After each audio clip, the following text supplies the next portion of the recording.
أعوذ بالله من الشيطان اللعين الرجيم بسم الله الرحمن الرحيم اللهم صل على سيدنا محمد الفاتح لما أغلق والخاتم لما سبق ناصر الحق بالحق والهادي إلى صراطك المستقيم وعلى آله حق قدره ومقداره العظيم بل مشرف لا تي في لجبو أمبو فوكا ولنماندو أمبي نيورون دي ساهل غاجبا جالا كوفي وكمكا زيارة بالا بن زيارة من يا تاكو durunai mau bora fambela jelen fe kana ziarain kenela ziarain kene konnana ala kusma chama de be mime ka akene konnana anye min soro akene kono anga je ka ala jenyon fe من اتبع هدى فاز بالجنة ومن أساء فقد خسر خسرانا مبينا نحمده سبحانه وتعالى وهو الذي يحيي ويميت يقضي ولا يقضى عليه فعال لما يريد ونصلي ونسلم على سيد الحاشمي وهو إمام الأولين والآخرين حبيب الله وصفيه سيدنا محمد صلى الله عليه وآله وسلم ورضي الله عن تاج الأولياء سيدنا ووصيلتنا إلى ربنا الشيخ أحمد بن محمد التجاني رضي الله عنه رضا لا سخط بعده أبدا وبعد معشر الأساتذة والسادات ذي العلم والمعرفة السلام عليكم ورحمة الله تعالى وبركاته أيها الحفلة المباركة جئنا مجيبين نداءكم هذا النداء ليس بالتخصيص بل عامة لجميع المسلمين ذكرانا وعناسا ونداء الأخوية والتعاون قال جل وعلا إنما المؤمنون إخوة فأصلحوا بين أخويكم واتقوا الله لعلكم ترحمون قال رسول الله صلى الله عليه وآله وسلم المؤمن للمؤمن كالبنيان يشد بعضهم بعضا فضيلة الأساتذة والسادات يسرنا ويسعدنا أن نقف أمام حضراتكم لنقتطف ثمرات بركاتكم في هذه البقعة المباركة لدى قجب جلجاوا به زيارة سيد الشيخ الحاج سيكو الجاجي كما قال جل وعلا في محكم آياته ألا إن أولياء الله لا خوف عليهم ولا هم يحزنون قال تبارك وتعالى في حديث القدسي من آذى لي وليا فقد آذنته بالحرب فتعظيم العلماء تعظيم الأنبياء والمرسلين قال رسول الله صلى الله عليه وسلم العلماء ورثة الأنبياء لا نورث بالاكتساب وإنما نورث بالاكتساب قال الله تبارك وتعالى إنما يخشى الله من عباده العلماء وما يعقلها إلا العالمون وقال أيضا هل يستوي الذين يعلمون والذين لا يعلمون وقال النبي صلى الله عليه وآله وسلم من يريد الله به خيرا يفقهه فقد قال علي بن أبي طالب كرم الله وجهه رضي الله عنه لكميل يا كميل العلم خير من المال العلم يحرسك وأنت تحرس المال والعلم حاكم والمال محكوم والمال تنقصه النقفة والعلم يكذو بالإنفاق ما الفخر إلا لأهل العلم إنهم على الهدى لما استحدى أدلاء وقد ركل امرؤ ما كان يحسنه والجاهلون لأهل العلم أعداء ففض بعلم تعش حيا به عبدا الناس موت وأهل العلم أحياء وقال عليه الصلاة والسلام من أوتي القرآن فرأى أن أحدا أوتي خيرا منه فقد حقر ما أظم الله تعالى وقال فتح الموصلي رحمه الله أليس المريض إذا منع الطعام والشراب والدواء يموت قالوا نعم قال كذلك القلب إذا منع عنه الحكمة والعلم 3 أيام يموت ولقد صدق فإن غذاء القلب العلم والحكمة وبهما حياته كما أن غذاء الجسد الطعام ومن فقد العلم فقلبه مريض وموته لازم ولكنه لا يشعر به إذ هب الدنيا وشغله بها أفضل إحساؤه كما أن غلب الخوف قد أبطل ألم الجراح في الحال وكان واقفا. وقال الحسن رحمه الله: يوزن مداد العلماء بدم الشهداء فيرجح مداد العلماء بدم الشهداء. وقال ابن عباس رضي الله عنه: عليكم بالعلم قبل أن يرفع ورفعه موت رواته، فوالذي نفسي بيده لا يودن رجال قتلوا في سبيل الله شهداء أن يبعثهم الله علماء لما يرون من كرامتهم، فإن أحدا لم يولد عالما وإنما العلم بالتعلم. وهو كذلك في وصايا لقمان لابنه، قال: يا بني جالس العلماء وزاهمهم بركبتك، فإن الله سبحانه يحيي القلوب بنور الحكمة كما يحيي الأرض بوابل السماء. وقال بعض الحكماء: إذا مات عالم بكاه الحوت في الماء والطير في الهواء ويفقد وجهه ولا ينثى ذكره. وقال الزهري رحمه الله: العلم ذكر ولا يحبه إلا ذكران الرجال، العلم يرفع بيت الذل. أخو العلم حي خالد بعد موته وأوصاله تحت التراب رميم. ونشكر السادات الذين شاكروا معنا من المدن والقرى. نسأل الله تبارك وتعالى أن يمن علينا بجاه سيدنا محمد صلى الله عليه وسلم. كل آمن وأنتم بخير، وآخر دعوانا الحمد لله رب العالمين. نمادum ñimnammadum waɗanma barke e ko Allah rokkuma ko. wona aɗa yetta Allah tan aɗa heeɓi sago ma ala, so tawde kadi a natti heɓde sago ma holi ɗum rafcallal ari, basal ari, jarabuyaji ari, wata itti e wonde maccuɗo Allah ha haɗma yettude Allah. ala yettu Allah, sa yetti Allah barke yettode nde waylitanma sifa ma yiɗa o, wattanma e sifa mo jiɗɗa o. ɗum no maccuɗo Allah yo yettu Allah e kala saha. wona a yetti a heeɓi sago maɗa jetta Allah, ala yettu Allah kanduɗe e yettode e dendagal kala e sifa no ciforiɗa, walla ala ko dendagal jettoɗe jetteteɗe aduna ɗe fof kadi ɗe duttoto koye Allah subhanahu wa taala. Allah ne yetti maccuɗo mum saga nde o yi maccuɗo makko ne rewam o welatani maccuɗo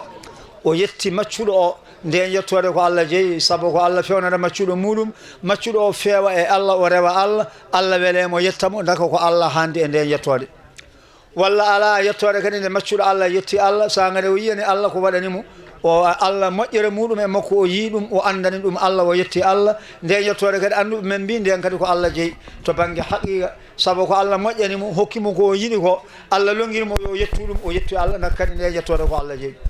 walla yettode Allah kadi nde ganduɗa kadi maccuɗo Allah moƴƴanma jiyana ɗum, gandana ɗum, mbiya o jarama jettamo. ala hay nden yettode ne yettuɗama de kadi ko Allah jeeyi, saabu ko Allah hokkimo ko hokkuma ko, Allah longinimo yo rokke yetma e jungo makko, o waɗa e jungo ma. ndan noon sa yettimo kadi yettode kadi ko Allah jeeyi. caggal ɗe jettoɗe fof ko Allah wodani en juule nelaɗo Muhammadin sallllahu alayhi wa sallam. hono ceero men oɗo wirini, oɗo nelaɗo Allah sallllahu alayhi wa sallam, julde e makko moƴƴere kala nde ene heeɓe aduna e lahara ko batte ko o nelaɗo Muhammad sallllahu alayhi wa sallam. aya oɗo waliyu en mbawa haalde e saahaji ɗi yimɓeɓe ene katojini goto fof e haalde eɗen joguiɗo ɓiɓɓe anduɓe nanɗo e leydi ndi ko Allah foddiri fof ene ɗo. anduɓe ɓiɓɓe anduɓe jomiraɓe gande e jomiraɓe duule e jangguinoɓe e alminoɓe leydi ndi fof ene ndendi ɗo e ngoɗo wuuro wiyeten ko Gadiaba Diala. e ngal ɗo dengiral ɓurgal moƴƴude e dendagal jinguira wuuro ɗe fof ko jinguiral suudu Allah, ko ɗo gonɗen e muɗum. goto fof hokkete tan ko saaha seeɗa feññina hen yettode, feññina hen weltare muɗum. so wona ɗum goto no wawi jogade haala ka ha gayna, tawa kadi haalani ɓuure oɗo waliyu saka yetto nelaɗo Allah, saka yetto Allah subhanahu wa taala. amma noon oɗo nelaɗo Allah kala ko heeɓa ko batte o nelaɗo Allah. oɗo waliyu mo joɗɗen ɗo batte muɗum o, kala ko heeɓi e to banggue martaba to banggue Allah, e dokkal to banggue Allah, e peewal to banggue Allah, o heɓiri ɗum ko batte nelaɗo Muhammad sallllahu alayhi wa sallam. omo yiɗi nelaɗo Allah ko jaarejo nelaɗo Allah, ko jimannoɗo nelaɗo Allah, ko mantannoɗo nelaɗo Allah, ko juulannoɗo e nelaɗo Allah, ha Allah uddita ɓernde makko. Allah hokkimo gueɗal manggal to Allah, gueɗal ngal bonata, perdata, ustotako, ngal moƴata, sumata, sisirtake, tettatake. o heeɓi ngal gueɗal timmugal to Allah subhanahu wa taala batte barke nelaɗo Allah sallllahu alayhi wa sallam. saabu nelaɗo Allah julde e makko ɗum woni julde e makko, moƴƴere Allah fof heɓetende e to banggue Allah e saabu mo haala hadiseje mo kanko nelaɗo Allah o wi ko Allah woni dokkowo kala kone heeɓe tagore Allah nde fof ko Allah rokkata ɗum kala kone heeɓe kono dokkal Allah faade tagore Allah nde rewata ko jungo nelaɗo Muhammad sallllahu alayhi wa sallam nelaɗo Allah woni peccowo dokkal ngal ɗum noon hay sonno dokkowo mo o ko musidɗo maɗa peccowo wona kadi waɗa won gaño maɗa saɗa yiiɗi feccanede feccere mawni ɗum woni nelaɗo Muhammadin sallllahu alayhi wa sallam saabu nelaɗo Allah julde e makko baraji julde e makko nde sa heeɓi ɗiɗon baraji an juulowo e nelaɗo Allah sallllahu alayhi wa sallam baraji ɗi ɗi tettatake ñande darga ɗi cisirtake ñande darga ɗi mbasata jaɓede ñande darga dewal Allah fof ne jogui goƴa ko wona rewrude Allah julde e nelaɗo Allah sallllahu alayhi wa sallam dewal Allah fof ngal janggaka namnaka rewa Allah hay sonno ngal feewi anduɓe ene luuri hen e ngal jaɓe walla ngal jaɓetake ko ɓuuri jiccude ko dewal Allah ngal jaɓetake dewal Allah saɗa rewa ɗum ma jangga ha ganda no Allah rewrete ɗum ko farilla e dow julɗo debbo e gorko foof ma o jangga ha o anda no Allah rewrete ɗum ko wajibu e dow makko taw hade makko rewde Allah Allah rewretake sikke Allah rewretake ko ni o fotata rewrede ala ko ma jangga sa jangi ha andi no Allah rewrete ndewa Allah on sanga noon Allah hokkuma jobdi dewal Allah ngal naam dewal Allah ngal sa janggani kadi namnoɗa gando mo gandal mum selli paama ko namniɗa ko ndewa e makko kanko gando o e dow fama muya ndewa Allah jaɓa dewal Allah ngal kono a janggani a namnaki aɗa rewa Allah tan ngal dewal Allah koko ruttete to banggue ko ɓuuri jiccude e konnguli hay sonno ngal feewi hay sonno ngal hawri e sawaɓe saabu a etɓin a anda no Allah rewrete ɗaneɗo dewe Allah noon so wona julde nelaɗo Allah sallllahu alayhi wa sallam kala dewal Allah kadi dewal ngal ko alda e laaɓal dewal Allah ngal jaɓetake so wona rewrude Allah julde e nelaɗo Muhammadin sallllahu alayhi wa sallam kala dewal Allah kadi dewal ngal sa heeɓi moƴƴere mum e baraji muɗum ñande darga so yimɓe ummitima ene ñaawe ene kasɓe e ñande darga so Allah ñaawi hakkude maɗa e makko ñawore nde nde gasi so ñawore nde gasi on sanga Allah wi awa kala ko mbino mami a waɗi e moƴƴi a jeeyama e natoɓe aljanna on sanga noon yoga e tagore nde yalta wiya e maɗa Allah min rewam haqqe to aduna awa Allah wiya yommo holko yoɓete ñande darga yoɓete ko baraji ɗi o jogorno nadde aljanna ɗi peese e fodde haqqe dewowo mo itte e baraji makko o rokke noon baraji makko ne tette omo sisire ha baraji ɗi gasa so jomiraɓe haqqeji ɗi gasani kadi waylite eɓe jogui bakkatuji maɓe guitte ɗoygol koyɗa ha jiyamo falahu husnul khatima aɗa heɓa battanɗe moƴƴe a yaltata e diina a maydan e diina wa shafa'atuhu sallllahu alayhi wa sallam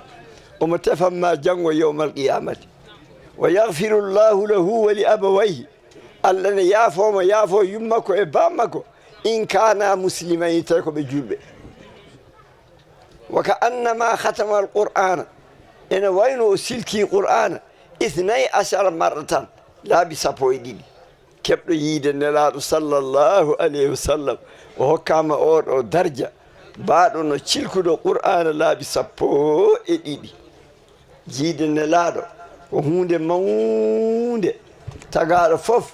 ene hani gollirde ɗum ha heɓa ɗiɗo darjaji ko darjaji mawɗi gadda hen e yiigol nelaɗo sallllahu alayhi wa sallam fayida fof mo keɓɗa mbaɗa ɗum salat fof mo dokkaɗa julda e nelaɗo oɗo salatu anani man qara'a hadihi salat al isha al ikhlas wal maw'ida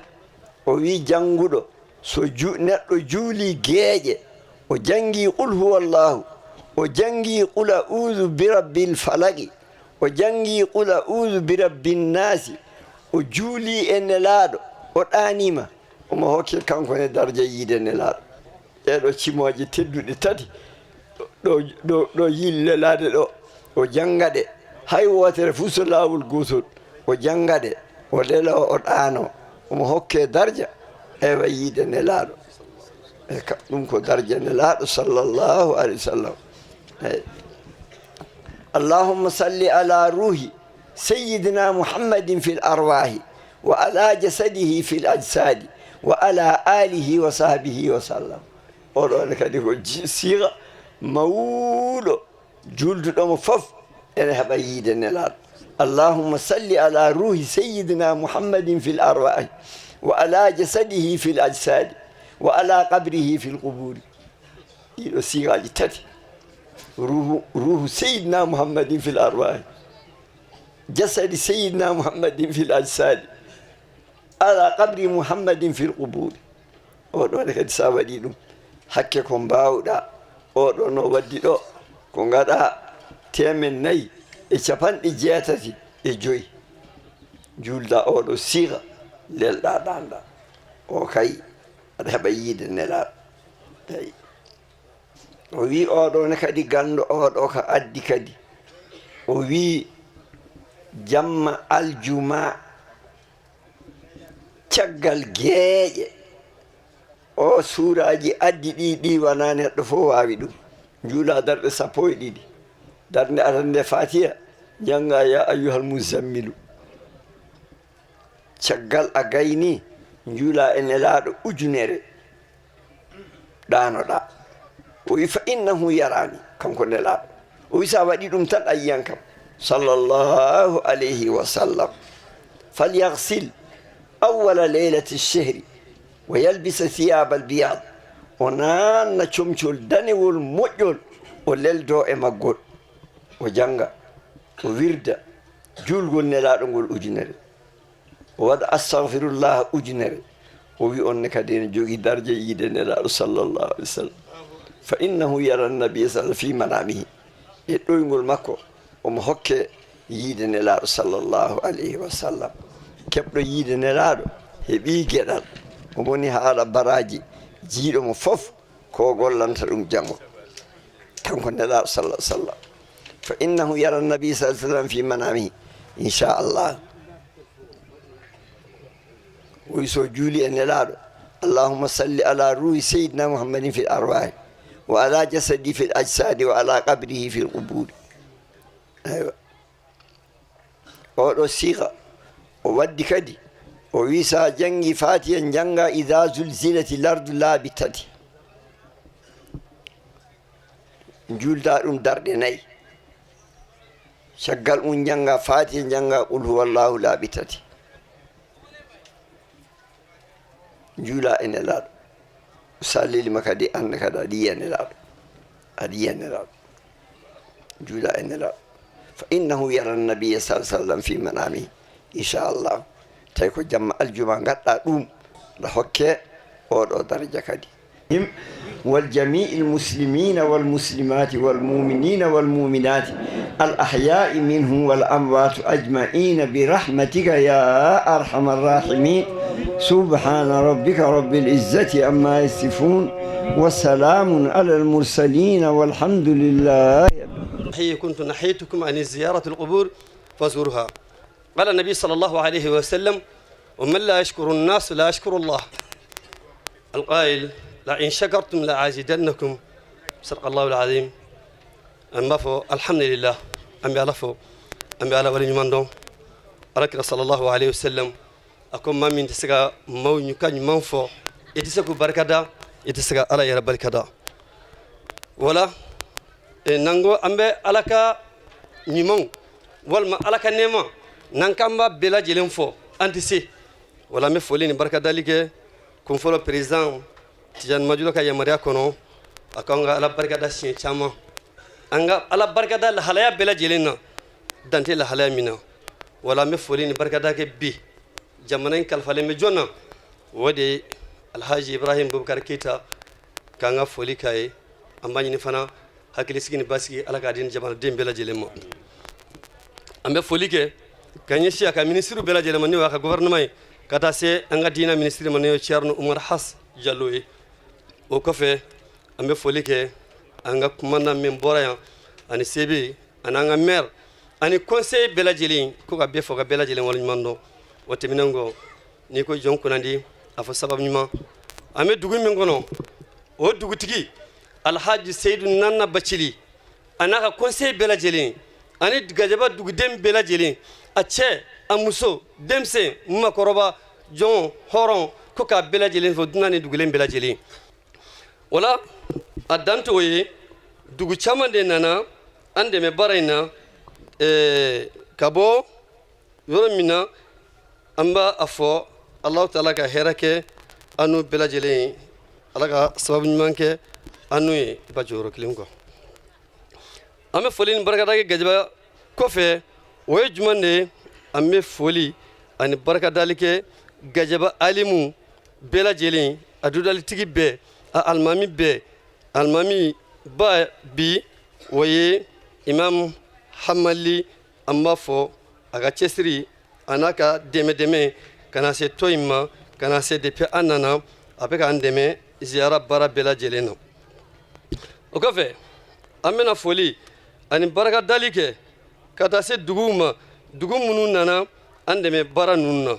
o ye gedibinakaw o bɛ yan nɛɛma jaban bɛ yan karisala bɛ yan gulamɛ bɛ yan folonkide bɛ yan Gajaba kajeli bɛ yan madina alheri bɛ yan madina jaban bɛ yan diringa bɛ yan sincu bɛ yan gureli bɛ yan jasingufa bɛ yan kɔfila bɛ yan kumarenga dindinane gureli modi jongi simbi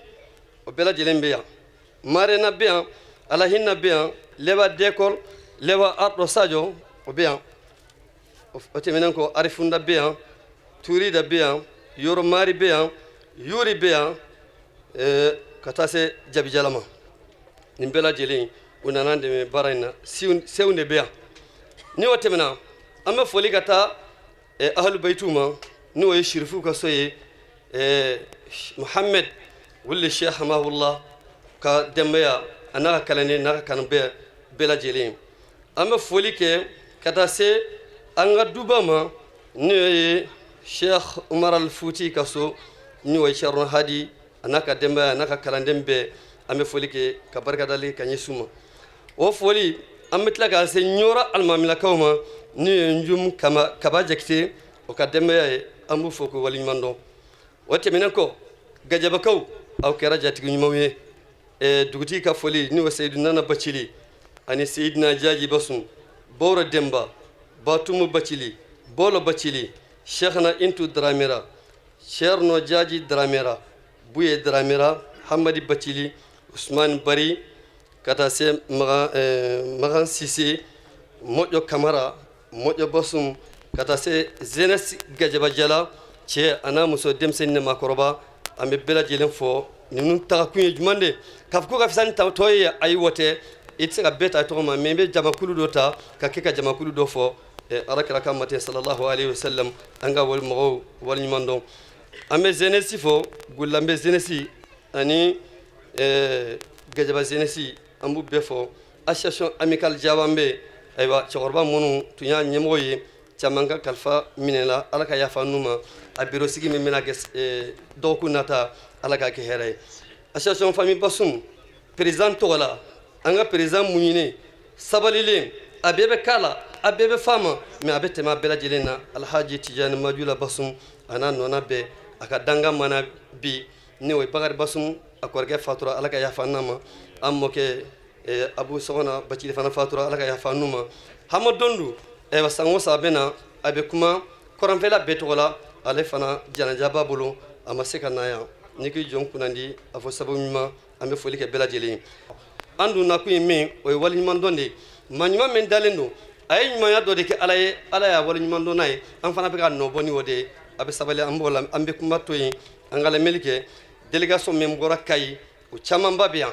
k'u ni ce o ni baraji délégation min bɔra Bamako délégation min bɔra Segu min bɔra Sikaso min bɔra Moti an bɛ a fɔ bɛɛ ma ahlan wa sahlan wa marhaban bikum a bismillah ka so قل أعوذ برب الناس ملك الناس إله الناس من شر الوسواس الخناس الذي يوسوس في صدور الناس من الجنة والناس الله أكبر ولله الحمد بسم الله الرحمن الرحيم ألف لام ميم ذلك الكتاب لا ريب فيه فيه هدى للمتقين الذين يؤمنون بالغيب ويقيمون الصلاة ومما رزقناهم ينفقون والذين يؤمنون بما أنزل إليك وما أنزل من قبلك وبالآخرة هم يوقنون أولئك على هدى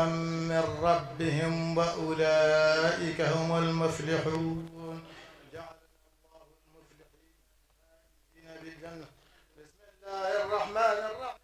صدق الله مولانا العظيم وبلغ رسوله الكريم ونحن على ما قال ربنا وخالقنا ورازقنا ومولانا من الشاهدين. اللهم ربنا تقبل منا ختم القرآن وتجاوز عنا ما كان في تلاوته من السهو والنسيان أو تحريف كلمة عن موضعها أو تغيير حرف أو تقديم أو تأخير أو زيادة أو نقصان أو تأويل على غير ما أنزلته أو ريب أو شك أو تعجيل عند تلاوته أو كسل أو سرعة أو زيغ اللسان أو وقوف بغير وقف أو إدغام بغير مدغم أو إظهار بغير بيان أو مد أو تشديد أو همزة أو جزم أو إعراب بغير مكان فاكتبه منا والكمال والمهذب من كل الإلحان فاغفر لنا يا ربنا يا سيدنا لا تواخذنا يا مولانا وارزقنا فضل من قرأه مؤديا حقه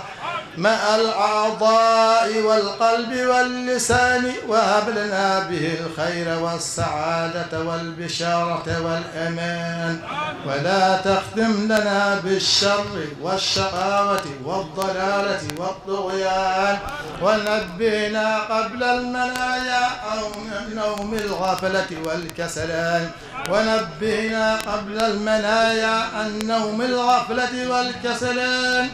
أمنا من عذاب القبر ومن سؤال منكر ونكير ومن أكل الديدان وبيض وجوهنا يوم البعث وأعتق رقابنا من النيران ويمن كتابنا ويسر حسابنا وثقل ميزاننا بالحسنات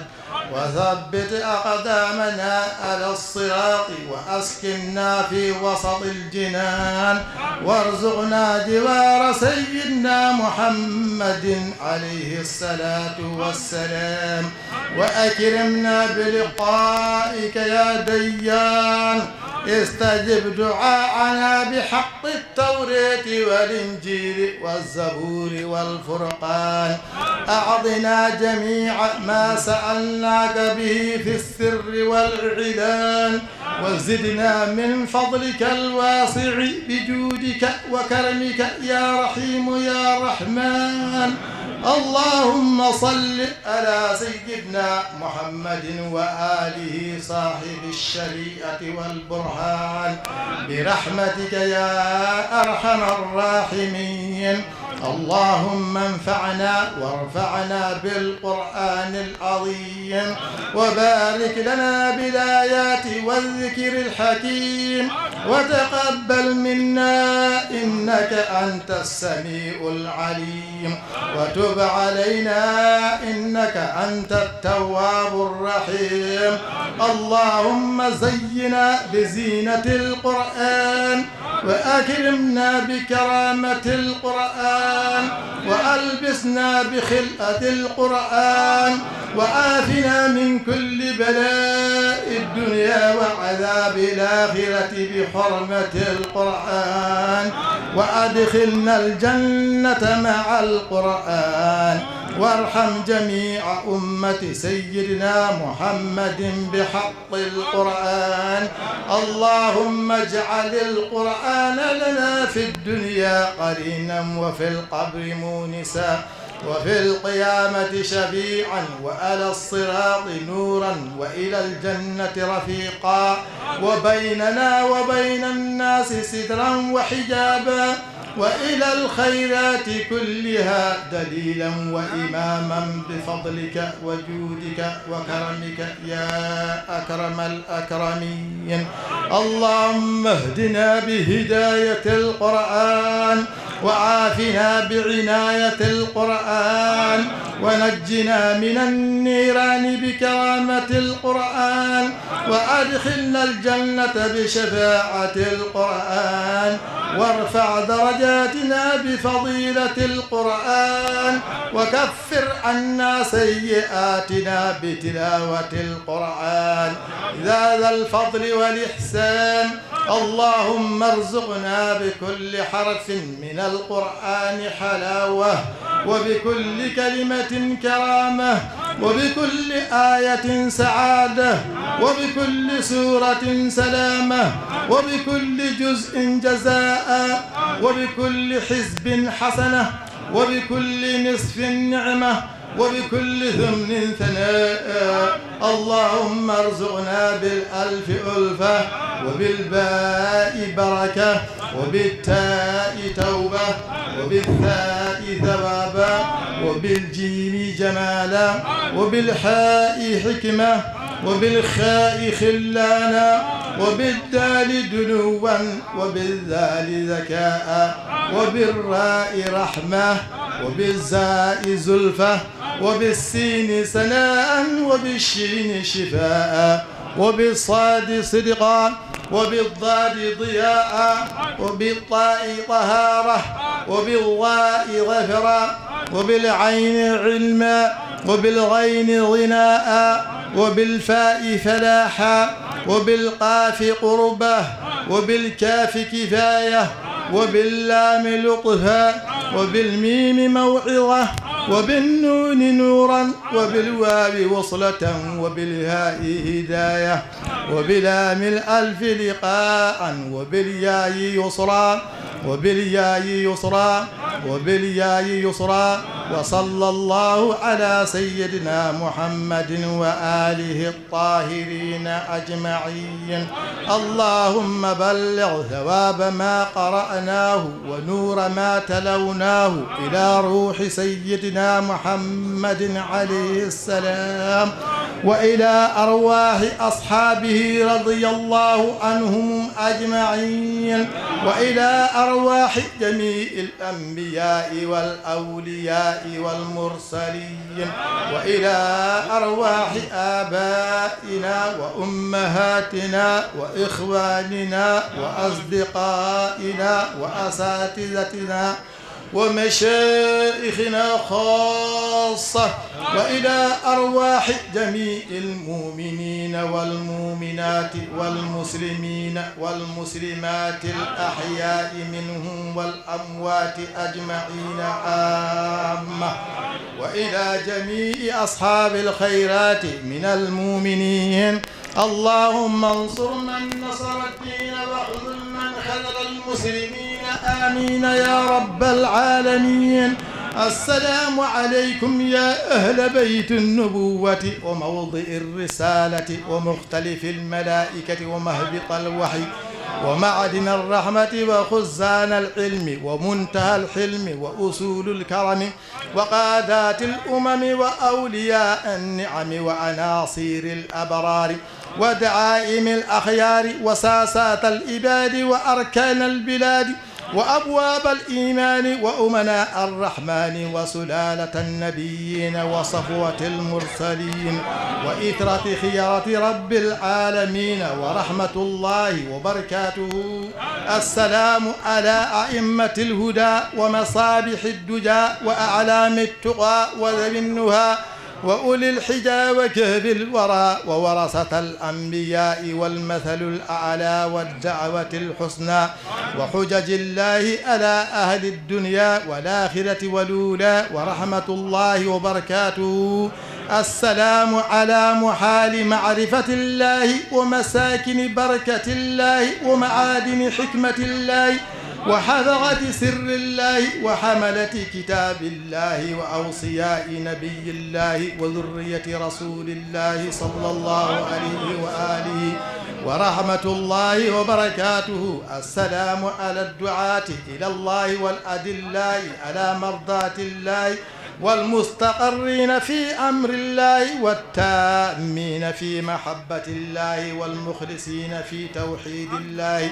والمظهرين في أمر الله ونهيه وعباده المكرمين الذين لا يسبقونه بالقول وهم بأمره يعملون. ورحمة الله وبركاته. السلام على آدم صفوة الله، السلام على نوح نبي الله، السلام على إبراهيم خليل الله، السلام على موسى كليم الله، السلام على عيسى روح الله. السلام عليك يا رسول الله، السلام عليك يا خير خلق الله، السلام عليك يا صفي الله، السلام عليك يا محمد بن عبد الله خاتم النبيين، السلام عليك يا أمير المؤمنين علي بن أبي طالب وصي رسول الله، السلام عليك يا فاطمة سيدة نساء العالمين، السلام عليكما يا سبطي الرحمة وسيدي شباب أهل الجنة،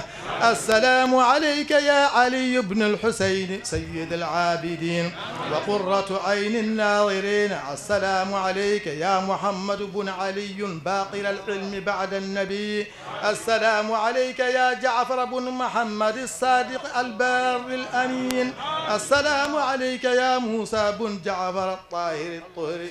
السلام عليك يا علي بن موسى الرضا المرتضى، السلام عليك يا محمد بن علي النقي، السلام عليك يا علي بن محمد، السلام عليك يا حسن بن علي، السلام على الوصي من بعده، اللهم صل على نورك وسراجك وولي وليك ووصي وصيك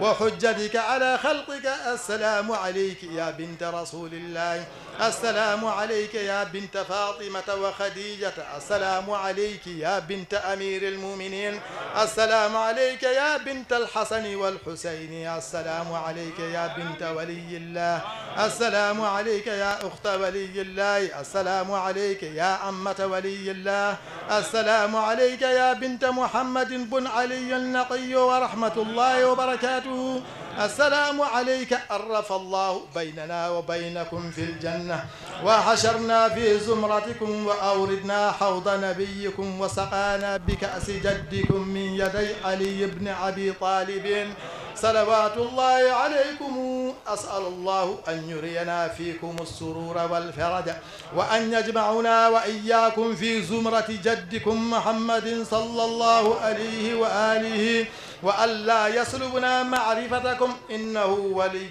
قدير. أتقرب إلى الله بحبكم والبراءة من أعدائكم والتسليم إلى الله راضيا به غير منكر ولا مستكبر وعلى يقين ما أتى به محمد وبه راض. نطلب بذلك وجهك يا سيدنا اللهم ورداك والدار الآخرة يا حكمة اشفع لنا في الجنة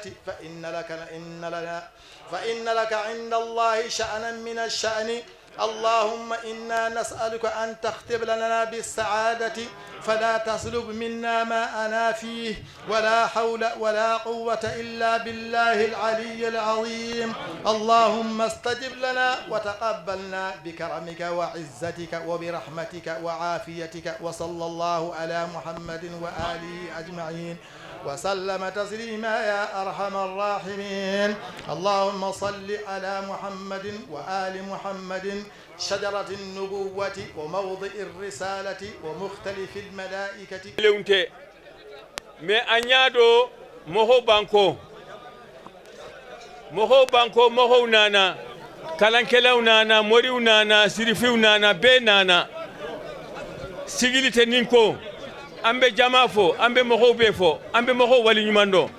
munum bora bamako ka ninko yin damina sallahu anya alatanu munum be dugu yin kono yanno ani dugu munum be yan kerefe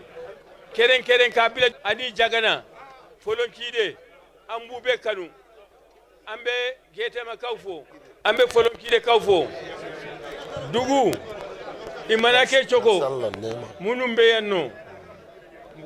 torankew sumanabe munum be yanno ambu bele munum be yanno fulaw kata yanno fo saheli kata yanno fo nema jawambe unana mamadou fode bonchonge unana alhaji mar bonchonge ubele jelembeya ambu fo ku wale nyumando jogarame be togola mimbe fula kam fo minte fula kam fo ambele jelem fo ala katanye sanwore ala ka jiranna ani che ani baraji adiaranye abonya namma ani che ani baraji ala kan to nyonye ani che ani baraji ambe befo mogo ma bo mogo la a chena muso debisen ne makorba apele jele ambafo ambabali nyumando anya do jigi bambolo gajaba jala yanno nintoyi amadamina sande kabini Seexu Jaaji keleina ala jumar nana nofe yanno amadou Seexu bora sew kana nofe yanno ni madamina bi adamina kabini bite bo harisa ala katanye ani che ani baraji aya fo chogomina ndenya fo chogomina ya fa be ke mogo ma wulayina me munum kalankelaw amma ko bula nantara julali kana amma ko bula yanno ambu wala nyumando ni ala sonnama ani che ani baraji ni njeka kuma kaye ala salamu alaikum والآتي إلى صراطك المستقيم وعلى آل حق قدر مقدار أغيم اللهم صل على سيدنا محمد الفاتح لما أغلق والخاتم لما سبق ناصر الحق بالحق والهادي إلى صراطك المستقيم وعلى آل حق قدره ومقدار أغيم اللهم صل على سيدنا محمد الفاتح لما أغلق والخاتم لما سبق ناصر الحق بالحق والهادي إلى صراطك المستقيم وعلى آل حق قدره ومقدار أغيم سبحان ربك رب العزة أما يصفون وسلام على المرسلين والحمد لله رب العالمين. الرحمن الرحيم مالك يوم الدين إياك نعبد وإياك نستعين نهدنا الصراط المستقيم صراط الذين أنعمت عليهم غير المغضوب عليهم ولا الضالين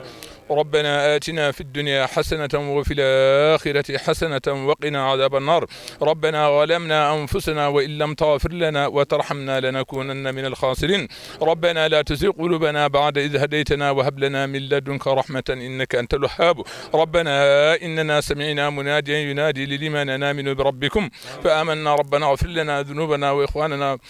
في أمرنا وثبت أقدامنا وانصرنا على القوم الكافرين اللهم هدنا فيمن هديت وعافنا فيمن عافيت وتولنا فيمن توليت وبارك لنا فيما أعطيت وقني شر ما قضيت فإنك تقضي ولا يقضى عليك فإنه لا يذل من واليت ولا يعز من عاديت تباركت ربنا وتعاليت لك الحمد على ما قضيت ولك الشكر على ما أنعمت نستغفرك اللهم برحمتك يا أرحم الراحمين اللهم لا تجعلنا في مقامنا هذا ذنبا إلا غفرته ولا هما إلا فرجت ولا شربا إلا نفلت ولا دينا إلا قضيت ولا مبتلا إلا عافيت ولا مريضا إلا شفيته ولا حاجة من حوائج الدنيا والآخرة هي لك رضاء فيها ولنا صلاح إلا أنتنا على قضائها واستلتها برحمتك يا أرحم الراحمين اللهم إنك عفو كريم تحب العفو فاعف عنا يا كريم اللهم إنك عفو كريم تحب العفو فاعف عنا يا كريم اللهم اعز الإسلام والمسلمين ودمر أعداء الدين واجعل اللهم هذا البلد آمنا مطمئنا رخاء وسامر بلاد المسلمين برحمتك يا أرحم الراحمين ويا رب العالمين اللهم من أحييته منا فأحييته على الإسلام ومن توفيته منا فتوفيته على الإيمان وأصعدنا بلقائك وطيبنا للموت واجعل فيه راحتنا ومسرتنا إنك على كل شيء قدير وصلى الله على نبينا محمد وعلى آله وصحبه وسلم تسليما إن الله وملائكته يصلون على النبي يا أيها الذين آمنوا صلوا عليه وسلموا تسليما صلى الله تعالى عليه وعلى آله وصحبه وسلم تسليما اللهم اغفر له وارحمه واعف عنه وأكرم نزله ووسع مدخله وغسله بالماء والثلج والبرد ونقه من الذنوب والخطايا كما ينقى الثوب الأبيض من الدنس اللهم إن كان محسنا فزد في إحسانه وإن كان مسيئا فتجاوز عن سيئاته اللهم لا تحرمنا عليه وسلم تسليم فاتح بسم الله الرحمن الرحيم الحمد لله رب العالمين الرحمن الرحيم مالك يوم الدين إياك نعبد وإياك نستعين نهدنا الصراط المستقيم صراط الذين أنعمت عليهم غير المغضوب عليهم ولا الضالين آمين. ربنا اغفر لنا ولإخواننا الذين سبقونا بالإيمان ولا تجعل في قلوبنا غلا للذين آمنوا ربنا إنك رؤوف رحيم ربنا اغفر لنا وارحمنا وارحم والدينا وارحم موتانا وارحم من علمنا وارحم من سبقنا بالإيمان وارحم بفضلك جميع المسلمين والمسلمات والمؤمنين والمؤمنات الأحياء منهم والأموات برحمتك يا أرحم الراحمين يا رب العالمين. بسر اللهم صل على سيدنا محمد الفاتح لما أغلق والخاتم لما سبق الناصر الحق بالحق والهادي إلى صراطك المستقيم وعلى آله حق قدره ومقداره العظيم. سبحان ربك رب العزة عما يصفون وسلام على المرسلين والحمد لله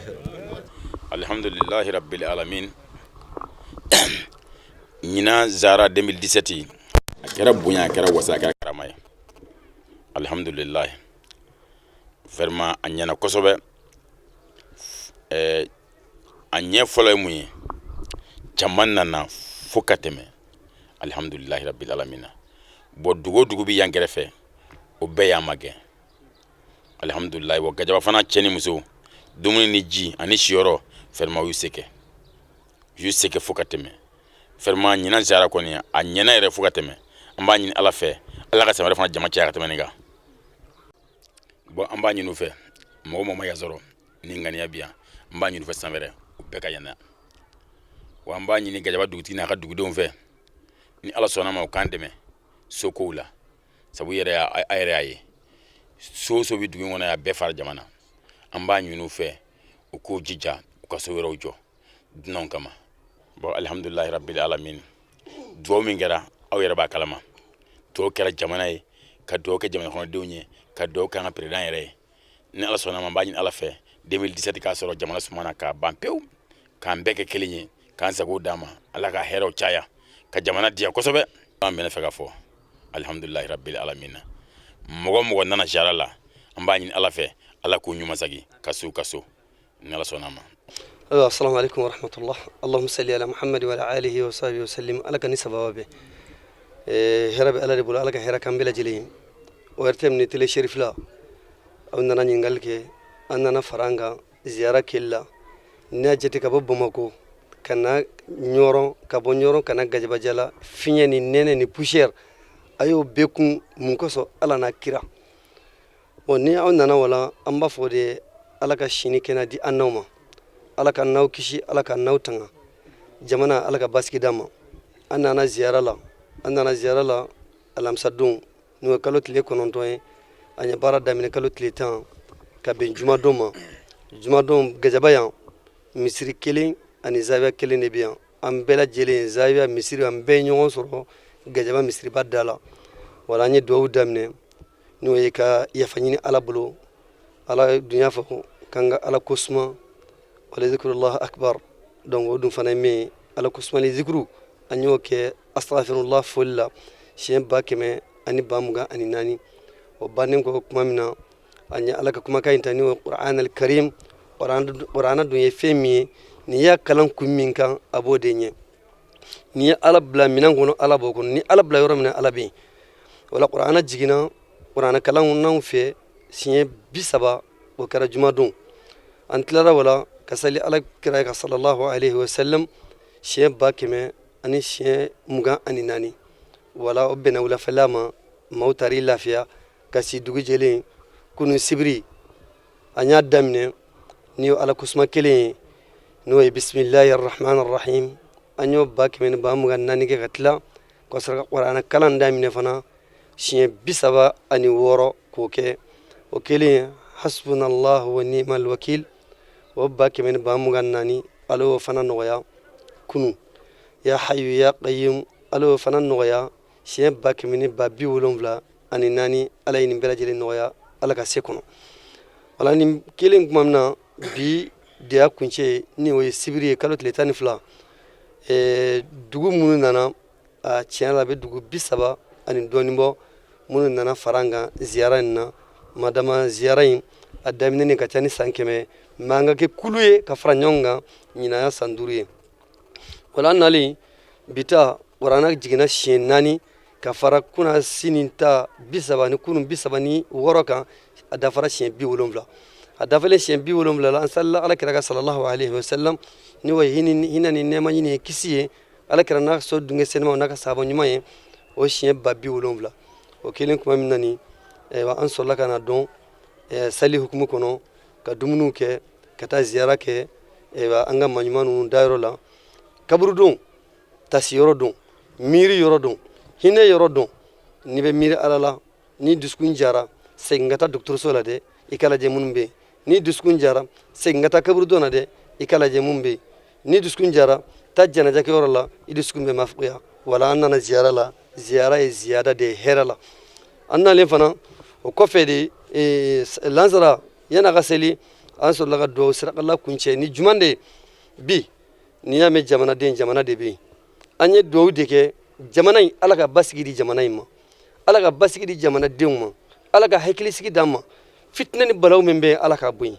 fɔɲɔgɔnya min bɛ yen ala k'o bɔ yen ala ka na ni bɛn ye ni ala yɛrɛ ka se wala ni o dugawu kɛra an nana ziyara de la segu jaji ka ziyara ani maa ɲuman minnu dalen bɛ dugukolo kan yan ɲɔrɔ ye dugu nɔrɔman de dugu hɔrɔnman don gajaba ye dugu barikaman de a bɛ fɔ yan de ma gajaba jala e jamule wala gajaba jala yan a tiɲɛ yɛrɛ la kɛlɛ tɛ yan woyo tɛ yan bolominɛ tɛ yan bolobila tɛ yan fɔɲɔgɔnya tɛ yan diinako la an bɛ bɛnnen don kelen ma i n'a fɔ ala ye min fɔ an ye kuranɛ kɔnɔ wa'tasimu bihablillahi jami'an wala tafarraqu o de bɛ gajaba yan o donc n'o kɛra dɔw kelen jamana ni jamanadenw ye ka dugawu kɛ su ni ɲɛnama ye kuranɛ dun an y'a kalawa de kama ala dun ko kuranɛ kɔnɔ k'an ka wele a b'an jaabi n'an y'a wele an ka hamina ko a dogolen a n'a bangelen ala de b'o dɔn an b'a ɲini ala subhanahu wa ta'ala bolo ala k'an bɛɛ ka hamina ko dilan ala ka hinɛ an bɛɛ lajɛlen na ala ka yafa an bɛɛ lajɛlen ma ziyara in dabɔra nin damadɔ de kama dugu in ala k'a barika wala an bɛ foli a na barikadali ka kɛ an jatigilakaw ye an jatigi fɔlɔ ye jɔn de ye ala ni kira o y'an jatigiw ye jatigi duguya la o de ye alhaji seyidu nana bacili o de ye gajaba dugutigi ye bi a n'a ka conseil ani gajabaka bɛɛ ani tengudugu bɛɛ minnu ye lɔgɔ ɲini minnu ye ji ɲini minnu ye an na dɔn minnu ye siyɔrɔ di alhamdulillah an b'o fɔ an b'o waliman dɔn nka an b'an balimaw hakili lajigin allah subhanahu wa ta'ala a ko ahsin kama ahsana allahu ilaykum bi gajaba yan gajabaka jil an ni ɲɔrɔ cɛ kilo 25 ani gajabaka jil cɛ kilo 7 an bɛ wele bila an ka ala ye nɔgɔya kɛ minnu ye u ka n'u seko kɛ ahsin kama ahsana allahu ilaykum ala ye kalan de nɔgɔya an ye an ka kalan kɛ ala ye nafolo fana nɔgɔya minnu ye u ka nafolo di ala ye nɔgɔya kɛ ka farikolo fanga di minnu ma olu k'u dɛmɛ baara la maaw bɛ ɲɔgɔn dafa de ma kelen tɛ se o ala de bɛ se mɛ n'an farala ɲɔgɔn kan laɲini bɛ sabati wala an bɛ kuma surunya nin yɔrɔ la alhamdulillah an nana min ka ziyara la ni o ye seku jaji hasan basum gimara ye ale ala ka maa ɲuman don ala ka waliju don ala ye si min d'a ma san 100 ni san 13 ala y'o d'a ma mɛ a ye san 60 ani san 8 kɛ dɔ ko san 7 a y'o kɛ juman de la o de ye k'i sigi ka tafsiri kɛ alqadi don a bɛ sariyaw tigɛ gajaba jala yan mɛ gɛlɛyaw don nana waati dɔ la i y'a dɔn alakira sallallahu alaihi wasallam a ye hijira kɛ ka bɔ makan ka taa madina sheikhu jaji fana ye hijira kɛ ka bɔ yan ka taga karisala a bɔra karisala a nana folinkide a ye san 4 kɛ a ye misiri jɔ yen o kɔfɛ balimaw taara nɔfɛ ka na n'a ye gɛlɛya dɔ bɛ yen an t'an da don o la gɛlɛya bɛ yɔrɔ bɛɛ la a nana o la a y'i sigi o la fo ka taa se a ka hayatu waati laban ma ni o ye a fatuli seli a fatura mɛ yan'a ka fatu a taara dayɔrɔ yira a dɔgɔkɛ min b'a kɛrɛfɛ k'o dayɔrɔ yira wala o ma ɲuman caman de bɛ yen sheku jaji ka walijuya dɔnna n'o tɛ waliju wɛrɛw bɛ yen kaburu dɔ in na yen basumnakaw la ani siya wɛrɛw la o bɛ yen mɛ sheku jaji ta bangena kɛnɛ kan bɛɛ b'o dɔn mɛ ale kelen tun tɛ walilu ye mɛ sheku jaji n'i y'a jate ale yana ka na hamadi bilel basum ale de kɛra alimami fɔlɔ ye dugu in na k'a sɔrɔ zinzan de bɛ kori la yɔrɔ in na hamadi bilel kɔfɛ sɔma o denkɛ o nana ka kɛ alimami ye basum dugu in na o kɔfɛ hamajuli sɔma o fana kɛra alimami ye dugu in na o fana ye basum ye hamajuli kɔfɛ alfa hamajuli basum o fana kɛra alimami ye dugu in na alfa hamajuli kɔfɛ seku jaji nana alimamiya la o de la ka bɔ hamdalayi madama seku jaji fa o ni amadu hamdalayi n'o ye seku amadu kɔrɔba ye olu de tun ye terima ye olu de ye kalan kɛ ɲɔgɔn fɛ muritani kan na ka taa kɛ ka taa hamdalayi a ko n terikɛ ni ala sɔnna ma a bɔra sɛnɛ yan ka taa hiji a tɛmɛna terikɛ fɛ hamdalayi a ko n bɛ taa hiji ni n nana i ka dugawu kɛ teriya kosɔn denkɛ ko gɛlɛya bɛ n na a nalen ale y'a kɛ a ye furu kɛ a ka bonda ma a ye Segu Jaji sɔrɔ denkɛ filanan na a ye Segu Jaji tɔgɔ da terikɛ in na ni o ye Segu Amadu Hamdalayi ye a bɔra yen a ye kalan kun fɔlɔ kɛ yan a y'a bila ka taa a tɔgɔma a terikɛ fɛ yen nɔ ko ban i tɔgɔma nana a kalan i k'a ka kalan tɔ lase o fana y'a da denkɛ ma o y'a kalan kuranɛ la o denkɛ filanan a ye o di o ma ko ka fiqhu kala ye Segu Jaji taara don min na ni a bɛ dɔn Hamdalayi don min na tɔmɔnɔsun dɔ tun bɛ Hamdalayi da la a ye joko fila di Ala ma ye a donna Hamdalayi kɔnɔ a y'a ka kalan kɛ ka ban karamɔgɔ ni o ye Segu kɔrɔba ye ani Segu Jaji bɔra ɲɔgɔn fɛ a n'a ka kalandenw a ye dɔ d'a ma ko Hamadi Tuguru kɔrɔ de ko bulon Hamadi bulon a kun tɛ bɔ yen a y'o di an mɔkɛ ma taa n'a ye nin i ka kalanden a ko n tɔgɔma i nana don min na nin i sera i ye mun de kɛ yan a ko n ye joko fila di Ala ma yan a ko bon i ye n bɛ ɲini Ala y'a d'i ma i garibilama nana i walijulama seginna ka taa so Segu Jaji nana wala k'i sigi wala Gajaba yan a ma taa yɔrɔ wɛrɛ la a ka kalan a n'a ka fɛn bɛɛ lajɛlen kɛra yan donc o tɛmɛnen ko Segu Jaji ale ka alimamiya kɔfɛ a denkɛ Umar Seku o nana alimamiya la Umar Seku gɛlɛyaw dɔ nana fa fatulen kɔfɛ Umar Seku ye hijira kɛ ka taa dugu min bɛ ko Madina Jawanbe a bɛ Sandare kɛrɛfɛ ale taara sigi yen Umar Seku tagalen kɔfɛ dɔ nana o ye Cerno Belli Dramera o de bɛ Zawiya la Zawiya bɛ du min kɔnɔ o de ye Cerno Belli Dramera ye ale nana alimamiya la a ka alimamiya kɔnɔna la o waati de Sheikhana Ahmada Hamahullah nana kalandiya ko nalen o gɛlɛyara an da tɛ so o histoire dɔ bɛ yen an tɛ se o ma Ala ka sabali di an bɛɛ ma bon ale ye misiri alimamiya bila ka taa Zawiya kɔnɔ o kɔfɛ dɔ bɛ yen ko Golliba Alpha Golli o ye fila ye o nana alimamiya la o fatulen kɔfɛ an ka shehu ni o ye Sheikh Mawel Bacili ye ale nana alimamiya la o kɔfɛ ale nalen alimamiya la ala y'a kɛ waati kɛra sigili ale fana ye hijira ka taa sigi Bamako ale taalen sigi Bamako min nana ale nɔ na sisan o de ye Hamali o de bi alimamiya la Gajaba yan donc wala ko ninnu nana nin cogoya in de la histoire caman bɛ yen mais ko kɔrɔ mun bɛ yen an da tɛ se o ma mais cɛkɔrɔbaw de b'o dɔn n'o tɛ Gajaba sigili ani bi san caman dɔn wa Gajaba bɛ sigi don min na a sigira ni diinɛ ye ni o ye Ala ko ye ni silamɛya ye k'a fɔ ko mɔgɔ de tubira ayi u ni silamɛya de nana yan n'o tɛ jɔkɔrɔmaw bɔra dugu ni dugu min na a dugu ka ca don dɔ la a bɛna se jamu hakɛ min bɛ yen jɔkɔrɔmi jamu la an'u sigira dugu min na cɛkɔrɔbaw b'a kalama u b'a dɔn fana donc Ala ka ani sababa bɛn Ala k'an sɔn hakili ɲuman na Ala ka san wɛrɛ ta yira an bɛɛ lajɛlen na an b'aw yɛrɛ bɛɛ fɔ k'aw bɛɛ wale ɲuman dɔn ka naaba bɛɛ fɔ minnu y'an dɛmɛ dugawu la minnu y'an dɛmɛ hakili ɲuman na minnu y'an dɛmɛ ni nafolo ye an bɛɛ fɔ Ala de bɛ se ka bɛɛ sara Ala ka bɛɛ sara an bɛ Allah subhanahu wa ta'ala deli duwawu minnu donna a kɛnɛ kɔnɔ Ala k'a minɛ an ye ka Ala deli jamana Ala k'a basigi jamanadenw Ala ka hɛrɛ kɛ u ye wasalamu alaikum wa rahmatullahi ta'ala wa barakatuhu